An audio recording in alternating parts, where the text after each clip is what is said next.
జై భారత్ మాత. అమ్మమ్మ కబుర్లకే ఆహ్వానం. చాలా కాలం క్రితం ఒకసారి ఒక సమావేశంలో ఒక స్నేహితురాలు కలిసింది. ఆ స్నేహితురాలు చాలా దుఃఖంగా ఉండేది. ఎందుకంత దుఃఖం అని అంటే ఆమె జీవితంలో జరిగిన ఒక సంఘటన. ఆమెకి మొత్తం 3 పిల్లలు. అందులో ఒక పిల్లాడికి ఏదో చాలా పెద్ద జబ్బు చేసింది. మొత్తం అందరు డాక్టర్ల దగ్గరికి తిప్పారు. చివరికి ఆ పిల్లాడు వెళ్ళిపోయినప్పుడు ఇంకా ఆ దుఃఖాన్ని ఈమె తట్టుకోలేకపోతుంది. కుటుంబ జీవితం కూడా ఆవిడికి భారం అయిపోతుంది. ఆవిడని మిగిలిన వాళ్ళందరూ పట్టుకోవాల్సి వస్తుంది. ఈవిడ ఎక్కడ ఏ అఘాయిత్యం చేసుకుంటుందో అని. అప్పుడు మేము సమావేశంలో కలవడం జరిగింది.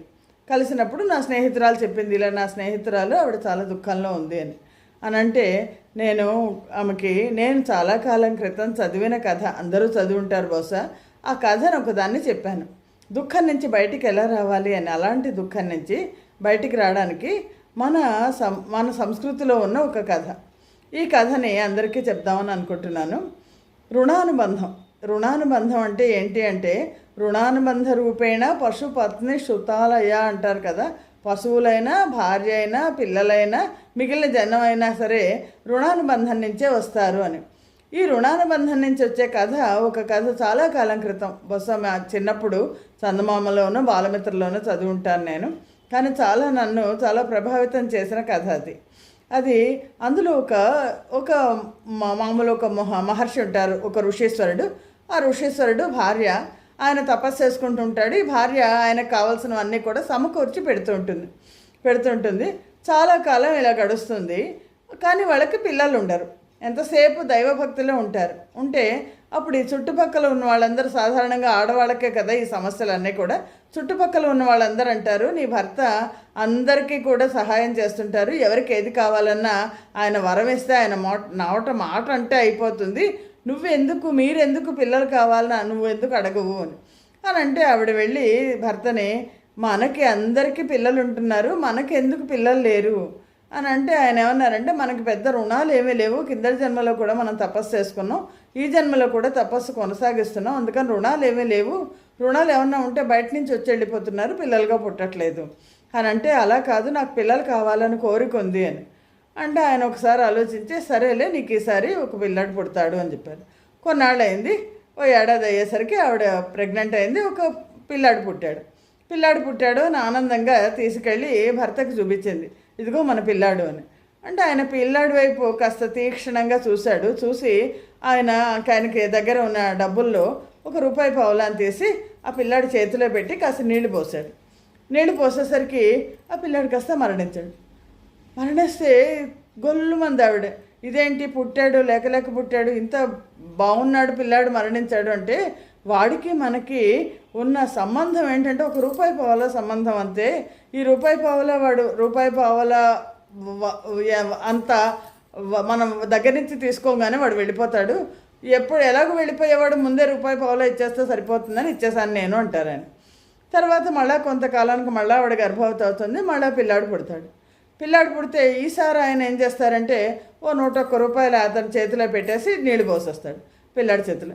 పిల్లాడు వెళ్ళిపోయేసరికి ఆవిడ మళ్ళీ ఏడుస్తుంది, ఏంటి ఇది అని అంటే, ఏం లేదు, వాడు ₹101 ఎప్పుడో నాకు ఇచ్చాడు, అందుకని ఆ రూపాయల కోసం మళ్ళీ పుట్టాడు అని అంటే, సరే తర్వాత మళ్ళీ ఆవిడ గర్భవతి అవుతుంది. నాకు ఈ గర్భశోకం ఏంటి అంటుంది అంటే, లేదులే, నీకు ఆ గర్భశోకం ఉండని పిల్లాడే పుడతాడు అని చెప్తాడు. అంటే మళ్ళీ పిల్లాడు పుడితే ఆ పిల్లాడి వైపు చూసి ఈయన 1 కేజీ ధాన్యం తీసుకొచ్చేసి ధాన్యాన్ని అతని చేతి మీద పెట్టి నీళ్లు పోసేసరికి ఆ పిల్లాడు వెళ్ళిపోతాడు.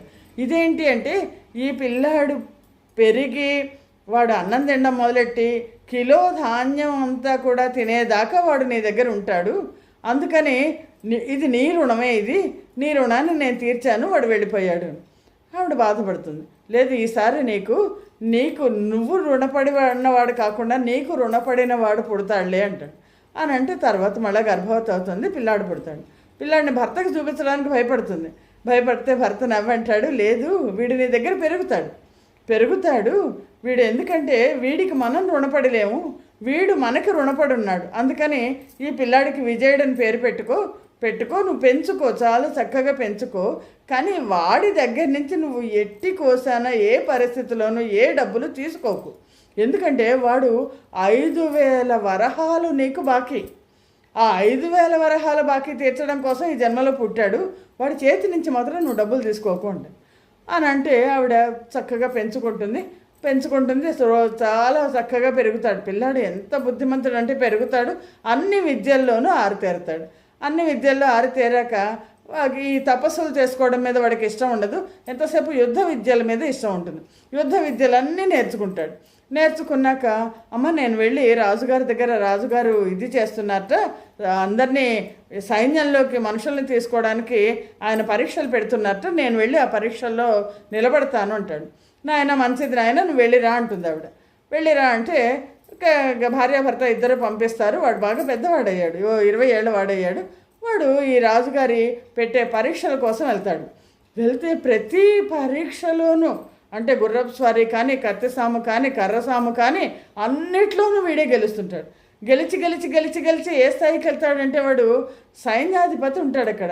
ఆ సైన్యాధిపతి అంటాడు, వీడి దగ్గర చాలా గొప్ప సమర్థత ఉంది, వీడు మన సైన్యానికి మొత్తానికి అధిపతి అవ్వచ్చు, రాజుగారితో చెప్తాడు, వీడిని తీసుకోండి అని. అంటే రాజుగారు నిన్ను ఉప సైన్యాధిపతిగా చేస్తున్నాను అంటాడు.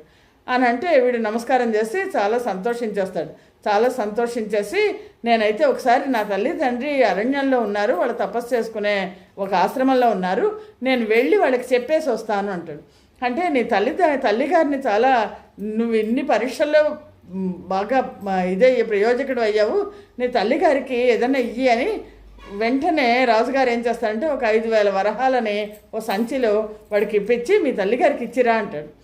అంటే వీడేమో గుర్రం ఇస్తారు, గుర్రం చేసుకొని వస్తాడు.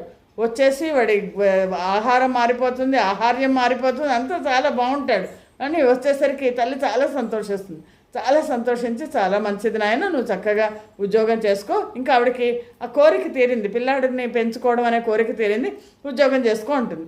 అని అన్నం పెడుతుంది. అన్నం పెట్టాక వెళ్ళాక అమ్మ నేను నీకు ఒక 5,000 వరహాలు ఇచ్చారు మా రాజుగారు, నీకు ఇమ్మని చెప్పారు, నీకు ఇస్తాను అని. ఆవిడకి గుర్తొస్తుంది, నాయన వద్దు నాయన, నాకు అసలు నువ్వు డబ్బులు ఏమి ఇవ్వక్కర్లేదు, నువ్వు దాంతో పెళ్లి చేసుకో, పిల్లల్ని కాను నీ కుటుంబాన్ని చూసుకో, నాకు అక్కర్లేదు అంటుంది. అని అంటే సరే ఇంకేం చేస్తాడు, సరే ఆ తల్లి వద్దంది, తండ్రి అసలు మొదటి నుంచి తండ్రికి ఇచ్చే ధైర్యం కూడా లేదు, సరే అని చెప్పేసి ఇంకా అమ్మ వెళ్ళొస్తానమ్మా అని చెప్పేసి గుర్రం ఎక్కుతుంటాడు. ఎన్నిసార్లు ఈ మూట పట్టుకుని గుర్రం ఎక్కుతుంటే ఈ గుర్రం మూట ఎక్కలేకపోతే మూట బరువు చాలా ఎక్కువగా ఉంటుంది. 5,000 వరహాలంటే చాలా ఎక్కువ. ఇది ఆ మూట పట్టుకుని ఎక్కలేక ఏంటంటే అమ్మ ఒకసారి పట్టుకొని నేను గుర్రం ఎక్కుతానంటాడు. అంటే ఆవిడమ్మ పట్టుకునేసరికి ట్రక్కని గుర్రం ఎక్కుతాడు. గుర్రం ఒక్కసారి పైకి లేస్తే కింద పడిపోయి చనిపోతాడు. ఆవిడ భోర్ని ఏడుస్తుంది. ఆవిడ చేతిలో ఈ 5,000 వరహాలు ఉంటుంది. భోర్నే ఏడుస్తుంది. అది రుణానుబంధం అంటే ఏంటంటే మనకు పుట్టే పిల్లలు, మనకి ఆ పిల్లలు కానీ, మన బంధువులు కానీ, మన అక్క చెల్లెళ్ళు కానీ, అన్నదమ్ములు కానీ రుణంతోనే పుడతారు. అలాగే మనం మన తల్లిదండ్రులకి జన్మల రుణాలు తీర్చుకోవడానికే పుడతాం. అందుకనే ఈ రుణానుబంధం గురించి ఏం చెప్తారంటే మనకి ఎలాంటి పిల్లలు పుడతారు అన్న దాని మీద కూడా చెప్తారు. మనకి చాగంటి కోటేశ్వరరావు గారు చెప్పారు. ఇది ఏంటంటే ఒక కొడుకు పుడతాడట. ఆ కొడుకు ఎవరు? కింద జన్మలో మన శత్రువు. ఆ శత్రువు మనకి పుట్టినప్పటి నుంచి మనని వేధిస్తూనే ఉంటాడు. వాడు చదువుకుంటాడు, వేధిస్తాడు, ఉద్యోగం చేస్తాడు, వేధిస్తాడు.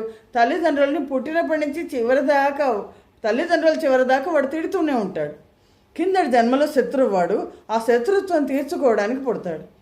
ఇంకొకడు ఉంటాడు, మనకు అప్పిచ్చి ఉంటాడు. ఆ అప్పు మనం తీర్చుకోవడం కోసం వాడు పుడతాడు. ఎలా అంటే పిల్లలు పుట్టంగానే వాడిని మంచి స్కూల్లో వేస్తారు, బోర్డంత డబ్బు ఖర్చు పెడతారు, మంచి బట్టలు ఇస్తారు, అన్నీ ఇస్తారు, బాగా చదువుకుని అమెరికాకు పంపిస్తారు, బోర్డంత డబ్బు ఖర్చు పెట్టి అమెరికాకు పంపిస్తారు. అమెరికాకి వెళ్ళాక వీడు హాయ్ అంటాడు, హాయ్ నాకు రామ్ అంటాడు. వాడు పొరపాటున తల్లిదండ్రికి ఓ పైసా పంపించడు. అలానే తల్లిదండ్రి దగ్గర నుంచి తీసుకోడు. ఇంకా అయిపోయింది, వాడి రుణం అయిపోయింది. అమెరికాలో వెళ్ళిపోయినప్పుడు నాకు ఫోన్ చేయండి, నాకు ఇప్పుడు ఖాళీ లేదు అంటాడు. వెళ్ళిపోయినప్పుడు కనీసం చివరి కార్యక్రమాలు చేయడానికి కూడా రాడు. వాడు కింద జన్మలో అప్పు ఉన్నవాడు. ఇంకా ఇంకోడు ఉంటాడు, వాడు స్నేహితుడు మనం అంటే చాలా ఇష్టంతో పుడతాడు. వాడు ఏంటంటే పుట్టినప్పటి నుంచి కూడా అయ్యో అమ్మ నువ్వెంత కష్టపడుతున్నావా, అయ్యో నాన్న నువ్వెంత కష్టపడుతున్నావా మన కూడానే ఉంటాడు. వాడు ఉద్యోగం చేసుకున్నా సరే మన కూడానే ఉంటాడు, మన దగ్గర నుంచి పైసా తీసుకోడు, మనకి పైసా ఇవ్వడు, కానీ మన మనస్సుకి చాలా దగ్గరవాడు అవుతాడు. మనసుకి ఇప్పుడు అక్క చెల్లెళ్ళలో కూడా ఎంతోమంది ఉన్నా సరే ఒకళ్ళు చాలా మనసుకు దగ్గర అవుతారు. ఏంటంటే కింద జన్మలో స్నేహితులు ఈ జన్మలో అక్క చెల్లెళ్ళుగా పుట్టచ్చు, అలా తండ్రి కొడుకులుగా పుట్టచ్చు, తల్లి కూతుళ్ళుగా పుట్టచ్చు, అలా పుడతాడు. ఇంకో కొడుకు ఉంటాడు, ఆ కొడుకు సేవకుడు, కింద జన్మలో సేవకుడు. ఆ సేవకుడు ఎంత సేవ చేయడం అంటే ఎంత ఇష్టం అంటే వాడికి ఈ జన్మలో కూడా వాడు కొడుకుగా పుట్టినా సరే సేవ చేస్తుంటాడు. వాడు చదువుకు వెళ్ళమంటే వెళ్ళడు, వాడికి చదువు సరిగ్గా అవ్వదు, ఇంట్లోనే ఉంటాడు, ఏదో చిన్న ఉద్యోగం చేసుకుంటుంటాడు, తల్లిదండ్రి వాడిని పోషిస్తూనే ఉంటారు, తల్లిదండ్రి పెట్టే దాంతోనే తింటుంటాడు, కానీ సేవ చేస్తాడు. రోజు కాళ్ళకి నూనె రాస్తాడు, రోజు పడుకునేటప్పుడు తల్లికి తండ్రికి కాళ్ళు ఒత్తుతాడు, వాళ్ళకి పక్కలేస్తాడు, చిట్ట చివరి దాకా తోడుంటాడు. ఈ 4 రకాల వాళ్ళు మనకు పిల్లలుగా పుడతారు, మన బంధువులుగా పుడతారు. ఇవన్నీ కూడా రుణానుబంధ రూపేణ పశుపత్ని సుతాలయ అనే ఇవన్నీ కూడా రుణాలు. ఆ రుణం తీరిపోయిన ఎవరైనా మనతో మాట్లాడడం మానేశారనుకోండి, మనం బాధపడాల్సిన అవసరం లేదు, ఎందుకంటే వాళ్ళతో రుణం తీరిపోయింది అంతే. చాలా దగ్గర సంబంధం ఉన్న వాళ్ళు కూడా ఏదో మాట పట్టింపు వచ్చేసి మాట్లాడడం మానేస్తారు. వాళ్ళతో రుణం తీరిపోయింది అంతే, ఆ కింద జన్మ రుణం అక్కడ దాకా ఉంది, అది తీరిపోయింది అని అనుకుని ధైర్యంగా ఉండాలి. జై భారత్ మాత, జై హింద్.